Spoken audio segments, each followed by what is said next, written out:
Bom dia, boa noite ou boa tarde, dependendo de como é que vocês vão acessar esse vídeo. Meu nome é Rodrigo Meire, eu sou professor em Duque de Caxias e fui convidado pela professora Andréia para falar um pouquinho com vocês sobre conceitos gerais em ecologia. Para ser sincero com vocês mesmo, todos já acostumados com as ferramentas, é difícil ainda a gente se acostumar em ficar olhando para a câmera. Então eu já vou pedir desculpa, porque provavelmente eu não vou me comportar olhando o tempo todo para a câmera, mas eu vou me esforçar para isso.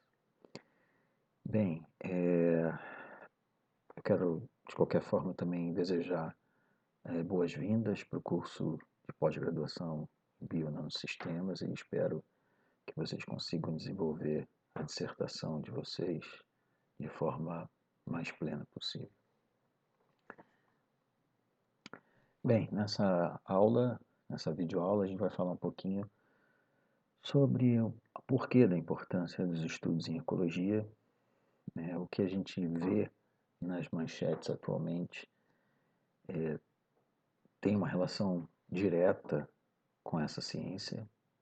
A gente vai falar o porquê dela, né? Da onde ela vem, quais suas raízes.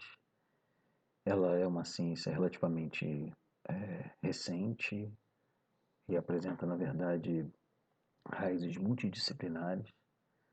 E no fim a gente vai dizer como a gente consegue e de que forma a gente estuda ecologia. Bem, a civilização humana, né, já está há muito tempo aqui no planeta Terra e seus impactos vêm sendo observados, talvez, né, de forma um pouco mais consciente em poucas décadas atrás. Mas, na verdade, desde as antigas civilizações, o nosso impacto sempre foi contínuo sobre a transformação da natureza e do meio ambiente. A ocupação humana de território e o uso de seus recursos de forma excessiva, né, acaba transformando e, consequentemente, transformando os fenômenos naturais que nos cercam. Então eu venho com um trabalho de uma revista extremamente relevante, que é a Science, em 2015. É um trabalho muito interessante mostrando, na verdade, o processo de defaunação, ou seja, da retirada ou por migração ou por extinção de espécies relacionados direto ou indiretamente com as atividades humanas, principalmente no sistema terrestre e no sistema marinho. E aqui a gente pode ver, por exemplo, tá aqui o ponteiro, na verdade isso aqui é uma cronologia, né, e uma predição do que seria, do que foi, do que é e do que provavelmente vai ser a expansão humana no planeta Terra, aqui desculpe, no sistema terrestre e no sistema marinho. Ou seja, mudanças até mesmo no uso de tipo de energia, como as energias renováveis, mas mesmo assim, né, o crescimento populacional e as atividades humanas de uma forma geral trazem consigo um processo contínuo de defaunação, ou seja, de extinção em massa das espécies, né? Se a gente pensar no tempo que estamos, desde que estamos aqui. Então, desde da extinção local, por exemplo, da megafauna, né, que eram animais, os mamíferos exuberantes, como os próprios mamutes, até mesmo outras espécies importantes, né, que a gente não tem ideia, na verdade, os seres humanos vêm sendo responsáveis por processos de extinções de uma forma muito significativa. Um outro problema extremamente crônico atualmente está relacionado com a queda da qualidade de água de uma forma macro, né? Ou seja, o processo de eutrofização, não sei se vocês estão familiarizados com isso, é um processo que, por descargas domésticas de matéria orgânica, o próprio sistema aquático não consegue realizar o consumo dessa matéria orgânica excessiva nos sistemas aquáticos, deltas, lagos e rios. E isso faz com que você tenha uma queda acentuada do oxigênio dissolvido nessas regiões. E isso acarreta, então, o que eles chamam de zonas mortas, ou seja, zonas com níveis de oxigênio tão baixos que é improvável que a vida se estabeleça nesses locais. E, então, uma questão bem interessante é que, desde 1950, por exemplo, quadruplicaram, quadruplicaram-se o tamanho dessas zonas anóxicas, né? E com baixo oxigênio também, como as zonas hipóxidas aumentaram em 10 vezes. E provavelmente as mudanças climáticas, porque o aumento da temperatura provavelmente vai estimular a evaporação, ou seja, a retirada do oxigênio do sistema aquático, e isso pode então levar a problemas ainda mais crônicos. Aqui um pequeno exemplo de um senhor cercado por peixes que morreram afogados, ou seja, sem poderem respirar dentro desse sistema aquático extremamente contaminado. E isso é um tipo de contaminação corriqueira que nós vemos por aí na Baía de Guanabara há muitos anos, em lagoas como a Lagoa Rodrigo de Freitas, a Lagoa de Jacarepaguá e em outras regiões também. Isso também tem um efeito importante na queda da biodiversidade com esses efeitos a longo prazo. Um outro problema tão importante quanto atualmente é a presença de plástico, né? O consumo humano com esse material derivado do petróleo está tendo reflexos extremamente negativos atualmente. O plástico atualmente está espalhado em todos os lugares que a gente pode imaginar, desde a água de chuva até áreas de montanha e principalmente no oceano. Então esse trabalho demonstra também um achado muito interessante, né? São anchovas japonesas da Baía de Tóquio, onde foi-se observado o conteúdo estomacal de cada indivíduo. E ele compara, então o A aqui é uma esfera, uma microesfera de poliestireno, ele compara essa esfera com o que é encontrado no estômago desses animais. Essas microesferas geralmente são usadas para aquela lavagem nas mãos, né, que a gente faz com os esfoliantes sintéticos. E eles acabam indo para os sistemas de tratamento, quando tem, e os sistemas de tratamento parecem que não conseguem reter esse material muito pequeno. E eles acabam, por fim, chegando às baías, né, em regiões costeiras principalmente. Um problema também que envolve muito estudos ecológicos são as espécies invasoras. Uma espécie invasora pode ter um efeito devastador no ecossistema. Mas essas espécies, de uma certa maneira, elas migram desde que o mundo é mundo, né? Mas, de uma certa maneira, né, a ação humana de transportar animais acelera esse processo de forma acentuada. Um exemplo clássico disso é o javali, né, que é o Sus scrofa, que foi levado principalmente por europeus para as regiões, né, para suas colônias, né? E no Brasil, mais recentemente, algumas décadas atrás, o javali acabou chegando principalmente no Rio Grande do Sul, onde foi criado para corte. E claro que com as legislações vigentes, né, era proibido o uso desses animais e muitos desses produtores, com medo de sanções, acabavam liberando esses animais também para o ambiente. Então esses animais têm uma capacidade muito, muito relevante de reprodução, de busca de alimentos, né? Eles causam impactos em espécies semelhantes, né, nativas principalmente, que competem pelos alimentos. Causam desde o pisoteamento em regiões de floresta até a devastação de áreas cultivadas, né?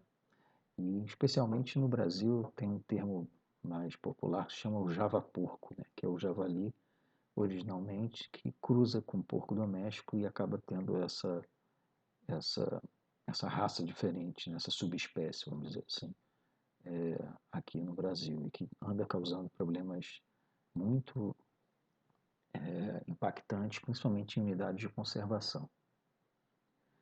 Então aqui é mais uma imagem mostrando essas espécies, o impacto de uma espécie invasora. Isso aqui não foi um OVNI que pousou, daqueles filmes clássicos americanos, mas e sim uma manada enorme de javalis. Vocês já conseguiram ver vídeos sobre isso, realmente é impactante. E aqui uma foto aérea embaixo mostrando o que eles fazem, né? Por exemplo, uma plantação de milho aqui. Então, você pode ter estragos em termos financeiros também muito elevados. Mas talvez, eu até já mencionei anteriormente, o problema mais importante que nossa sociedade vive atualmente e que provavelmente vai se prolongar por gerações é o efeito do aquecimento global sobre as mudanças climáticas.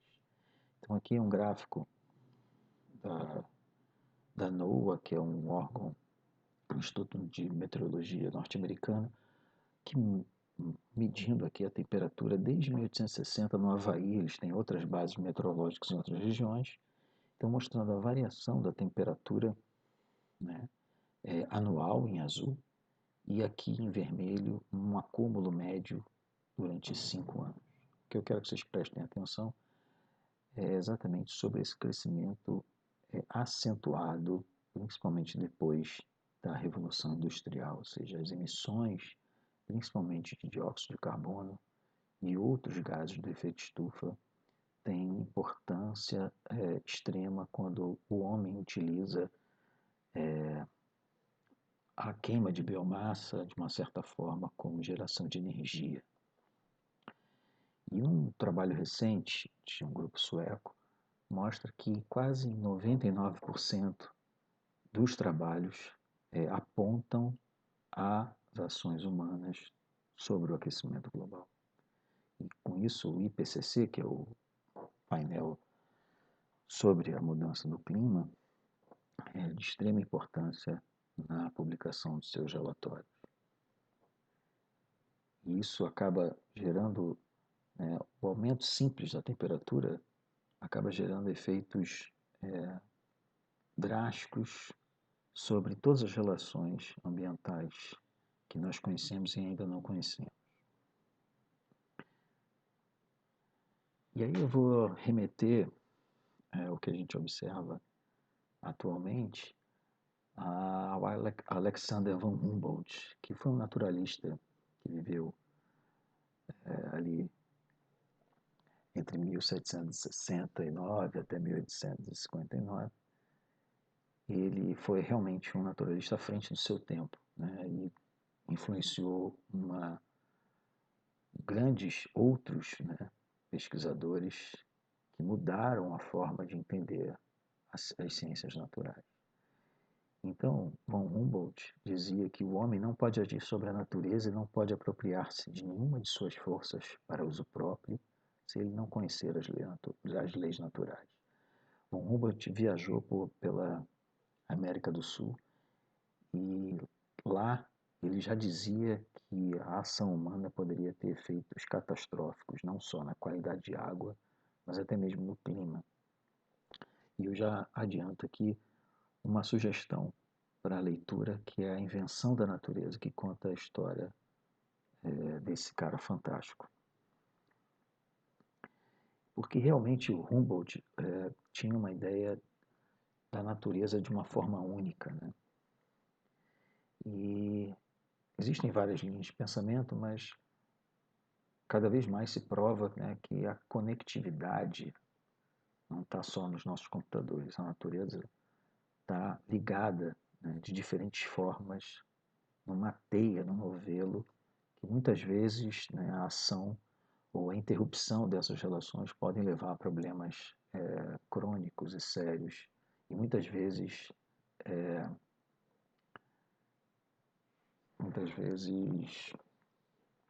sem uma volta, né? E um outro que eu gostaria também de observar é que, mesmo com esses efeitos todos, né, e essa conectividade à natureza, nós temos que lembrar que o planeta é um só, né? Essa é uma foto tirada na primeira missão Apollo 8 pelo William Anders, uma das fotos mais emblemáticas, né, mostrando o nosso planeta a, sob uma perspectiva da Lua. Então, aquela visão que o ser humano sempre teve, né, desde as civilizações antigas, como terras infindáveis, ela na verdade a gente está cada vez mais chegando na fronteira disso. E a gente já passou da hora de repensar a nossa forma de viver no planeta. Essa introdução toda para dizer o que é, né, exatamente ecologia. Se a gente olhar a palavra ecologia, eco vem do grego chamado oikos, que é casa, e logia é estudo. Ou seja, ecologia nada mais é que o estudo da casa.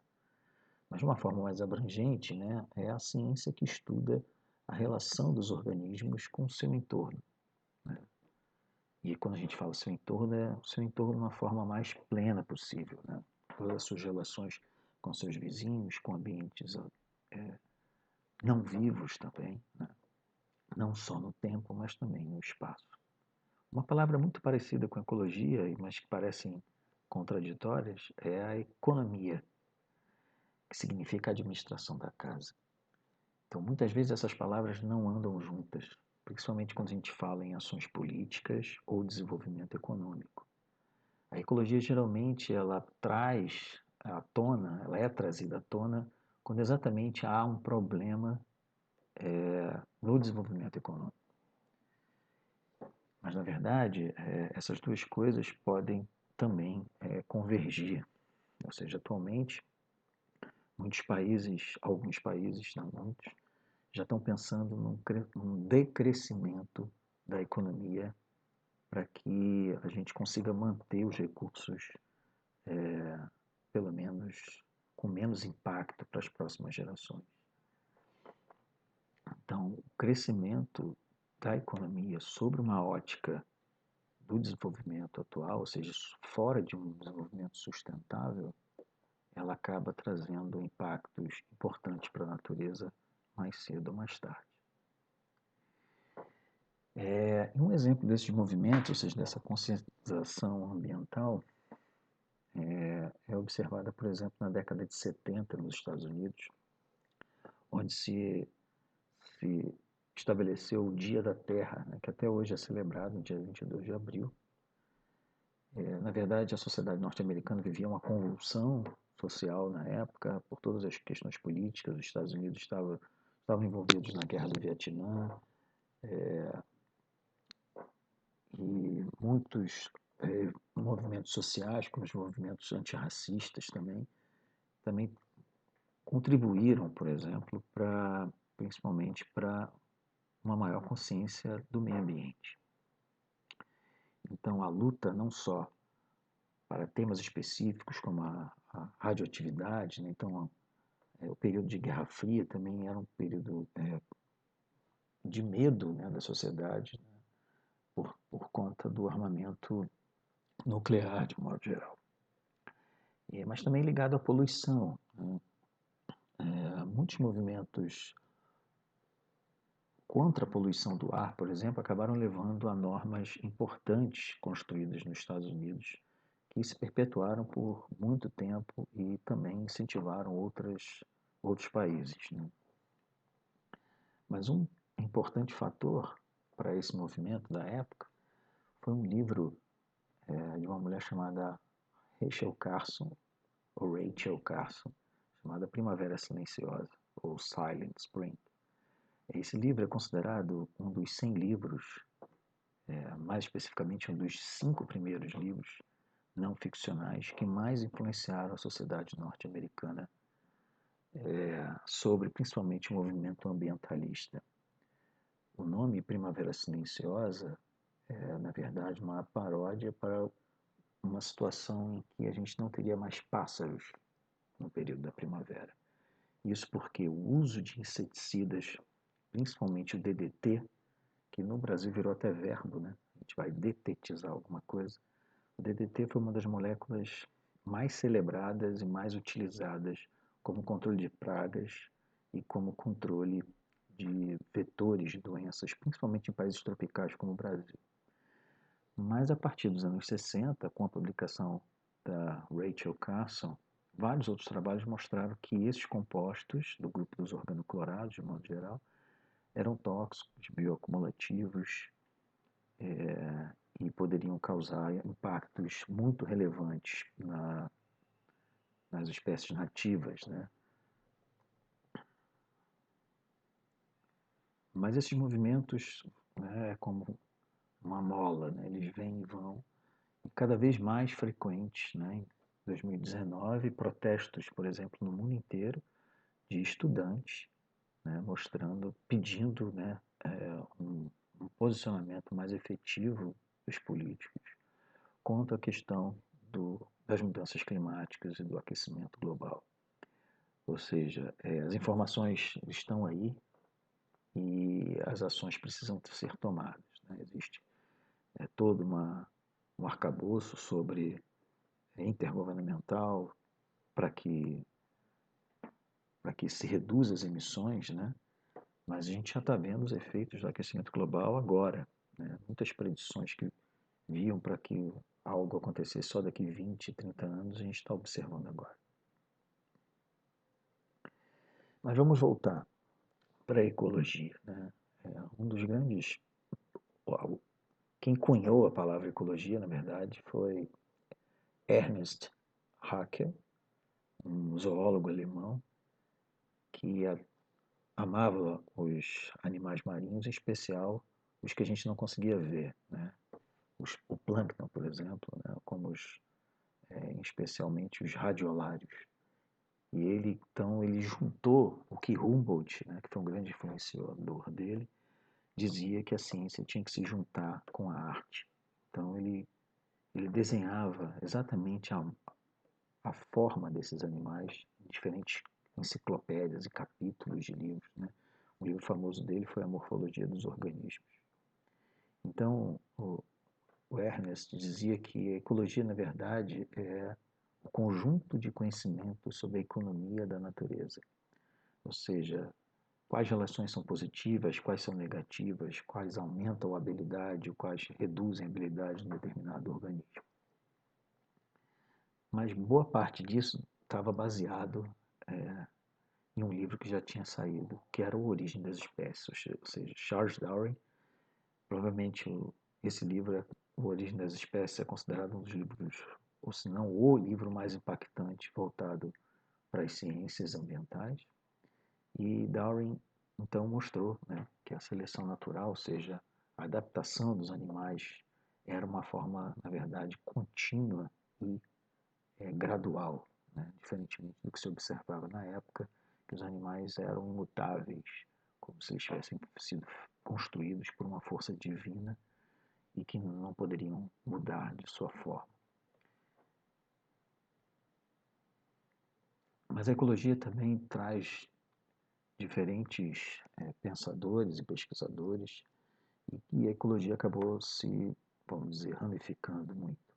Então, Gregor Mendel, né, que foi um clérigo da República Tcheca e que descobriu o processo de hereditariedade com as ervilhas, as famosas ervilhas. Né, isso contribuiu muito com a ecologia evolutiva, ou seja, as características eram passadas de geração para geração e isso acabava tendo uma abundância diferente nas populações.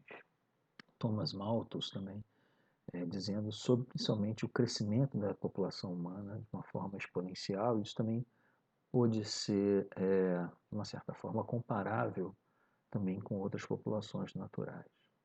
Raymond Lindemann, que morreu cedo, morreu de hepatite.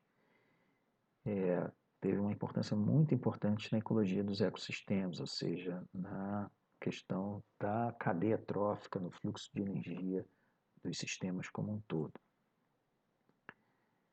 Mas, de alguma maneira, assim como outras ciências, como eu falei para vocês, a ecologia tem se ramificado muito, né? Existem várias linhas da ecologia. E uma delas é a ecologia comportamental, por exemplo, uma edição super especial da National Geographic, homenageando a Jane Goodall, que tem um papel importantíssimo. Ela ficou super famosa, enfim, mas é um papel importante sobre o comportamento de primatas, né, principalmente populações de chimpanzé na África. Hoje ela já está aposentada, mas continua sendo uma pessoa super influente na ciência, principalmente nas ciências naturais. Mas, de qualquer forma, a gente não precisa olhar só para o passado ou só para, né, para pesquisadores estrangeiros, né? O Departamento de Ecologia da UFRJ, por exemplo, tem professores extremamente renomados na sua área e com grande importância no desenvolvimento de pesquisas em ecologia em países tropicais. Então, desde ecologia da poluição, ecologia de comunidades, ecofisiologia e sustentabilidade, além de muitos outros, não só aqui na UFRJ, mas no Brasil como um todo. Mas vamos lá. Como que a gente estuda os sistemas ecológicos? Como é que a gente começa a entender, começa a estudar isso? Então, como parte de qualquer ciência, a gente tenta separar, classificar as coisas de alguma forma, pelo menos num primeiro momento. E quando a gente separa, né, uma visão sobre esses sistemas, então a gente pode separar ali desde o átomo, passando pela molécula, organelas, células, tecidos, órgãos e um sistema. E a partir disso, quando juntamos todas essas peças, né, nós temos um indivíduo, um organismo. E esse organismo, ao viver com seus pares, se torna uma população, com outras populações, uma comunidade. A convivência dessa comunidade num determinado local gera um ecossistema, né? É caracterizado como um ecossistema e por aí vai. Então a gente tem paisagens, biomas e biosfera. A gente vai falar um pouquinho mais deles aqui na frente. Então, para a ecologia, de um modo geral, né, essa segunda, né, o, o organismo, o indivíduo, comunidade ecológica, tem uma importância importantíssima, mas todo o que se desencadeia dentro dessa escala, até os processos ligados, como as mudanças climáticas, a biosfera, de um modo geral. Então, se a gente pensar num indivíduo, vamos pegar um exemplo aqui, um exemplo disso é a ninféia ampla, que é uma hidrófila, ou seja, uma planta que vive dentro d'água, ela também é conhecida como batata d'água, lírio d'água, e ela vive nas restingas, principalmente. Ela tem uma flor muito bonita que abre à noite e já foi pintada, né, o gênero dela, né, ela foi muito pintada por diferentes artistas, entre eles o Monet, nos Jardins de Monet, para quem quiser olhar depois alguns quadros dele, tem muito das ninféias nos seus lagos. Então, quando a gente pensa no indivíduo, a gente também pensa quais características, por exemplo, permitem que esse indivíduo possa sobreviver nesse local ao longo de um determinado tempo, por exemplo. No nosso caso, é como ela vive num ambiente de restinga, né? Como é que ela cresce, como é que ela se reproduz.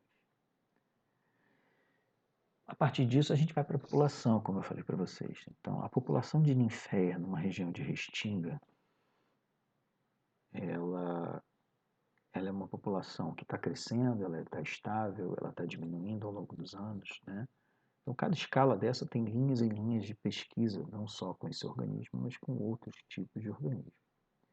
Então, quando a gente olha, né, essa é uma figura retirada do livro de limnologia do professor Chico Esteves, mostrando aqui diferentes espécies que acontecem nessas regiões de restinga, nessas lagoas costeiras. E então existem várias estratégias dessas plantas. Plantas que são submersas completamente, outras que são emersas e por aí vai. Então, qual é a relação, por exemplo, da ninféia ampla não só com essas outras plantas, mas também com animais, como polinizadores, por exemplo. Então, essa é a característica, por exemplo, de perguntas ligadas a uma comunidade. Quando a gente faz como se tivesse um drone, né? Se a gente saísse da restinga e olhasse por um zoom maior, aqui a gente vê ao fundo uma lagoa de características de restinga, ou seja, tem um solo extremamente arenoso, plantas formando agrupamentos, né? Muitas dessas plantas têm suas folhas duras, né? Bem resistentes, porque, na verdade, mesmo você vendo uma quantidade de água extrema aqui, essa água é salobra, né? Que está bem próximo do mar, e a areia, a água percola muito fácil pela água. Então, na verdade, pode não parecer, mas as plantas sofrem com a perda de água, com a escassez de água. Então, elas precisam formar estratégias para não perder suas folhas facilmente. E essas folhas geralmente são folhas mais resistentes, né, com material vegetal mais denso. E por isso também que a gente vê a água extremamente escura, porque essas plantas, essa biomassa, ela demora muito para ser degradada e ela forma os compostos úmicos e fúngicos, né? Então, o pessoal conhece de Lagoa da Coca-Cola, esses lagos são extremamente escuros por conta da vegetação no seu entorno. Mas o que eu quero chegar aqui é que, com essa pergunta, a gente pode, caracterizando uma área de restinga, a gente pode pensar num ecossistema, ou seja, um sistema com características distintas de outros, né? Então a gente pode classificar esse ecossistema como um ecossistema de restinga. Então, qual pergunta, por exemplo, a gente pode fazer num nível em ecossistema, por exemplo? Então a gente pode aplicar uma pergunta do tipo: quais variações ou como as variações pluviométricas ao longo do ano influenciam na produtividade das plantas hidrófilas, ou seja, as plantas que vivem dentro da água nesse ecossistema de restinga? É possível? E isso também é interessante, porque quando a gente caracteriza um ecossistema, esse ecossistema pode estar espalhado ao longo de um determinado espaço de forma diferente. Isso vai ter características daquela região, ou seja, o tipo de solo, o tipo de formação geológica, vai trazer, mesmo a gente considerando restingas muito próximas, ou seja, muito semelhantes, elas podem ter características diferentes. Então é o que a gente chama de ecologia de paisagem, por exemplo. Ou seja, cada ecossistema considerado de restinga numa determinada região pode ter composição e diversidade diferentes. E isso também pode ser comparável em termos de estudo. Quando a gente vai para uma escala ainda maior, ou seja, a gente pensa num bioma, então todas as restingas, né, que existem na América do Sul, por exemplo, né, que características geológicas ou climáticas determinam, por exemplo, a transição do que é uma restinga para o que é um outro ecossistema, ou seja, uma mata atlântica, um campo, por exemplo. Então, isso pode ser avaliado, ou seja, a diferença de um ecossistema para o outro, né, é uma questão extremamente relevante. Quando a gente pensa em bioma, a gente olha para o Brasil, especificamente, a gente tem alguns biomas característicos. Tem o bioma da Amazônia, que são florestas exuberantes, com fluxo anual de variação hídrica extremamente elevado. A gente tem um bioma cerrado, que é um bioma característico por um campo de plantas também com alto endemismo. A gente tem a caatinga, que mesmo com déficit hídrico, né, existem espécies ali que só ocorrem naquela região. A gente tem o Pantanal, a exuberância do Pantanal, nessa próxima região do Cerrado, e por aí vai, né? A gente tem um bioma mais próximo da gente, que é a Mata Atlântica, que vai desde ali do Paraná até Pernambuco, Paraíba, dependendo da região. E tem os Pampas, né? Principalmente do meio de Santa Catarina para baixo. Então, entender a transição entre esses biomas também é um palco de estudos acalorados e aprofundados da ecologia. E aí, quando a gente pensa na biosfera, ou seja, o planeta de uma forma inteira, ou seja, aquela conectividade, por exemplo, associada ao Humboldt, a gente pode pensar qual o papel que as restingas têm com relação ao ciclo do carbono. Então, que ecossistemas, ou que biomas, desculpem, têm um papel importante na captação de carbono? Elas são diferentes? Elas mudam ao longo do ano? Isso é só uma pergunta, né? Mas existem vários outros parâmetros que podem ser respondidos dessa maneira. Bem, então, depois dessa hierarquia da ecologia, ou seja, da forma que a gente diferencia os estudos, né, a gente vai para a forma. Como estudamos ecologia? Como qualquer ciência, a ecologia principalmente, a gente usa o método científico. Então, o método científico, que é óbvio, é usado para outras ciências, né, mas a gente vai falar aqui um pouco dos pontos em comuns que existem sobre esse método. Então, toda ciência, independente de qual seja ela é baseada na observação. Então, se algo não pode ser observado, a ciência não pode responder. Mas, não necessariamente que você não observa diretamente, você não pode observar por outras evidências. Como, por exemplo, o descobrimento dos átomos, de várias outras estruturas, enfim, até biológicas, né, como as células, também foram observadas de forma indireta. Mas o que é mais interessante no método científico é que as observações precisam ser feitas por diferentes pessoas. E essa observação precisa ser principalmente questionada e testada. Então não existe uma verdade absoluta na ciência. O questionamento e a mudança de observação e testes em cima disso é que faz a ciência crescer em diferentes áreas, né, do conhecimento. Então, mais uma vez, né, só para ter o detalhe aqui, as observações, quando todo estudo científico é iniciado por uma observação de um fenômeno natural, seja ele da física, da química, da biologia ou da própria ecologia. Com essa observação, a gente gera o questionamento, ou seja, a curiosidade inata do ser humano sobre perguntar por que aquilo está ali. Né? A partir desse questionamento, a gente pode gerar uma hipótese, ou seja, uma afirmativa do que a gente acredita que possa ser. Até aí, a filosofia também compartilha, né, das mesmas etapas, vamos dizer assim, de forma bem rudimentar. Mas o que é interessante é que essas hipóteses precisam ser não só identificadas, mas testadas. Ou seja, a experimentação no método científico é que vai tentar comprovar ou não se sua hipótese está correta. E mais do que isso, né?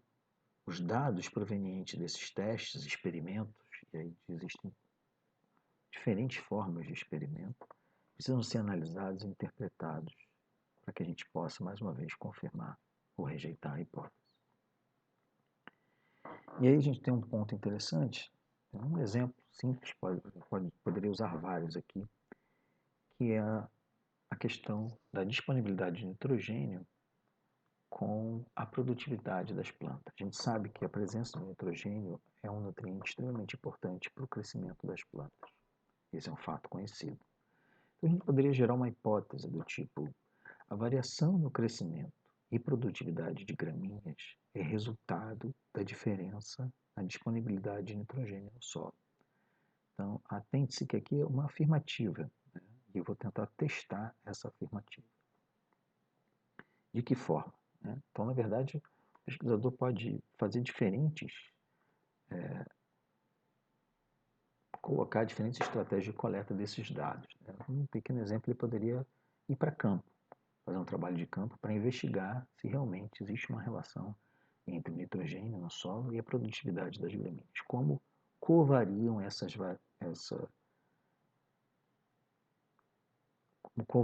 né, esses parâmetros ao longo da paisagem.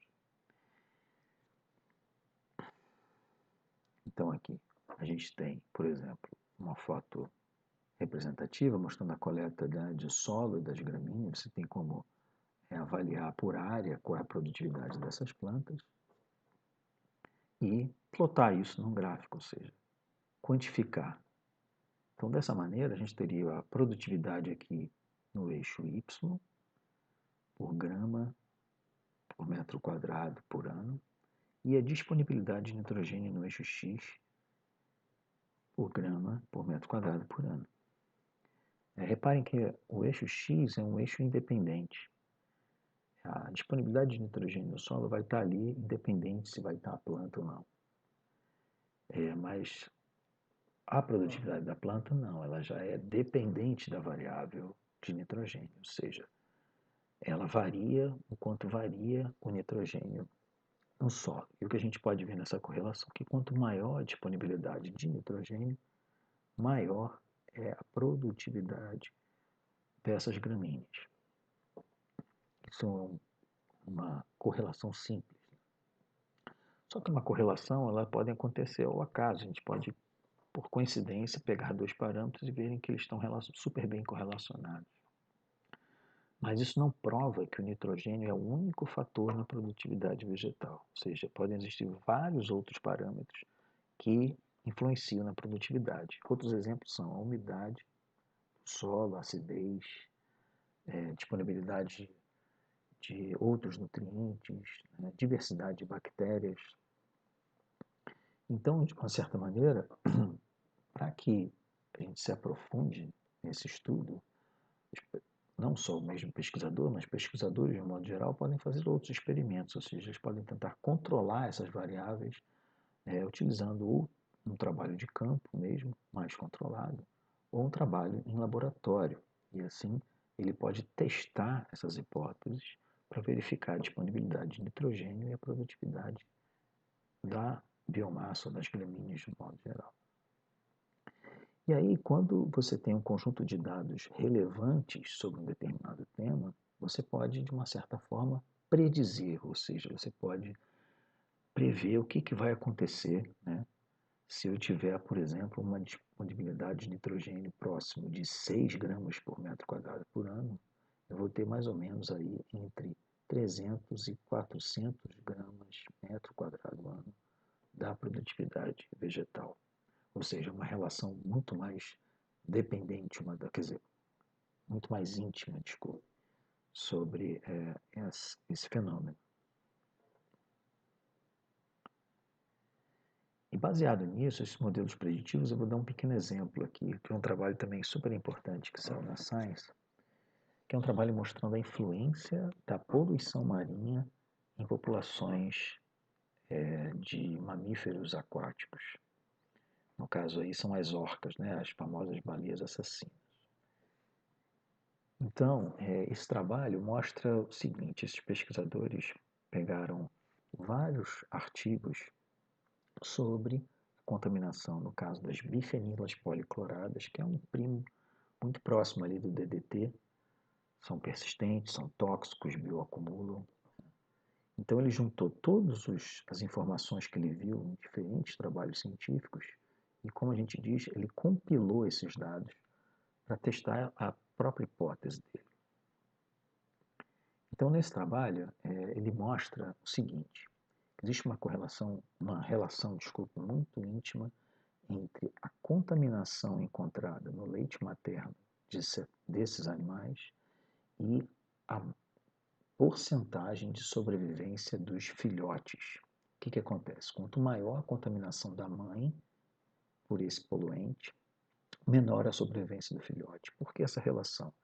Porque, na verdade, como eles são muito hidrofóbicos, esses poluentes preferem ficar na gordura, existe uma transição, claro que inconsciente, né, da mãe pelo leite contaminado para os seus filhotes. Então, o que verificou nesses dados é que, dependendo da concentração, a taxa de sobrevivência desses animais cai abruptamente.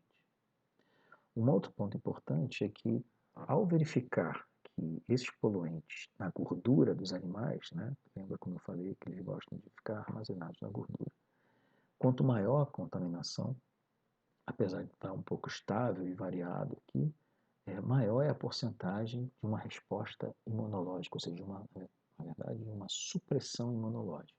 Então, a partir aqui de quase de 100 para 1000 miligramas por quilograma, a gente tem uma queda na resposta imunológica, ou seja, esses poluentes eles reduzem a resposta imunológica, o que abre esses organismos a ficarem mais suscetíveis a infecções. Então, baseado nesses dados, ele juntou os dados dos artigos encontrados e ele acabou gerando alguns cenários diferentes, ou seja, populações que aparentemente tinham concentrações mais baixas, ou seja, ali de 5 a 14 miligramas por quilo, a princípio, né, numa projeção aí de 100 anos, mostram que as populações estão crescendo, são saudáveis, né, e serão saudáveis ao longo dos anos. Mas quanto mais eu aumento a contaminação, baseado nessas informações aqui, ele acaba vendo um cenário um pouco mais preocupante, ou seja, as populações acabam entrando em declínio. Né? Essa linha preta aqui, na verdade, se refere ao ponto controle. Até que a gente chegue em pontos extremos aqui, que é inclusive no Brasil, na costa brasileira, né? A gente vê uma queda abrupta aqui ao longo dos próximos, a partir dos próximos 20 anos, né? E isso pode trazer realmente uma queda acentuada dessas populações, baseada apenas na presença desse poluente. Então aqui também ele mostra o crescimento da população anual. Acima de 1, essa população cresce, abaixo de 1, ela decresce, ou seja, ela perde indivíduos na sua população.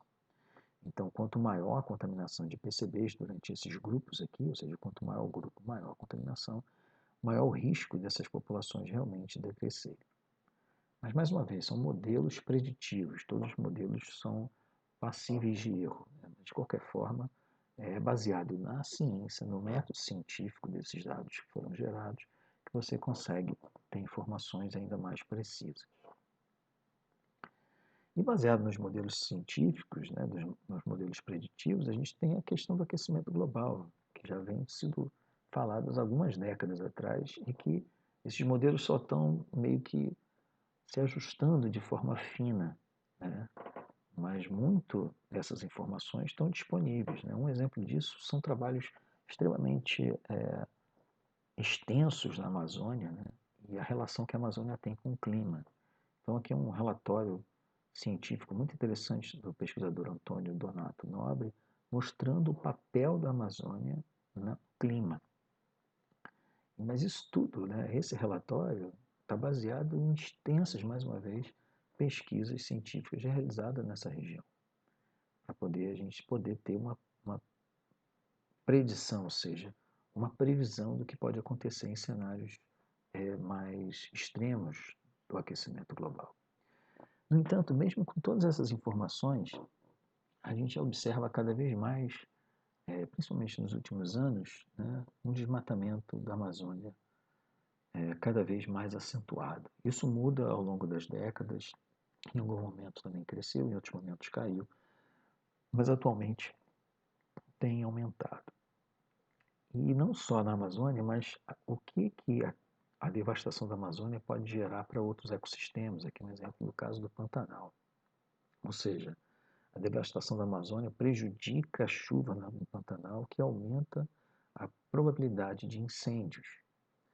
Um outro, talvez um dos mais relevantes, né, foi observado, se eu não me engano, no ano passado, que foi até considerado o Dia do Fogo, enfim, foram vários focos na floresta amazônica, e que São Paulo, né, os habitantes da cidade de São Paulo observaram que a chuva caiu, a água era preta, ou seja, essa água vinha, na verdade, da queima da floresta. E por quê? Porque aqui a gente tem os Andes, não sei se não dá para observar aqui, que é uma parede física, né, dessa massa de ar que acaba fazendo esse caminho. Então, sempre que existe queimada na floresta amazônica, tem influência sobre os outros estados aqui do Cone Sul, não só na queimada, mas na própria chuva. Ou seja, a Amazônia ela leva a água para a região sudeste também, que é extremamente importante para a produção agrícola do próprio Cone Sul, né? produtividade do conhecedor. Eu vou deixar alguns materiais também envolvendo esse tipo de relação para vocês observarem na plataforma de conteúdos. Mas existem também o conhecimento científico sendo, enquanto a gente não vê políticas, mais uma vez, ligadas à ecologia, a gente vê ações que se baseiam no método científico, se baseiam em conhecimento científico para poder gerar um mundo melhor. Então, aqui a gente tem um projeto muito interessante que se chama Refauna, de grupos aqui do Rio de Janeiro, os dois são do estado do Rio, onde é a reintrodução de espécies que foram extintas há décadas atrás. Aqui um exemplo da cutia, que existe muito ali esqueci agora o nome do parque ali que tem ali no centro da cidade, mas que essas espécies estão voltando a repovoar a floresta do Parque Nacional da Tijuca, onde não se encontrava mais.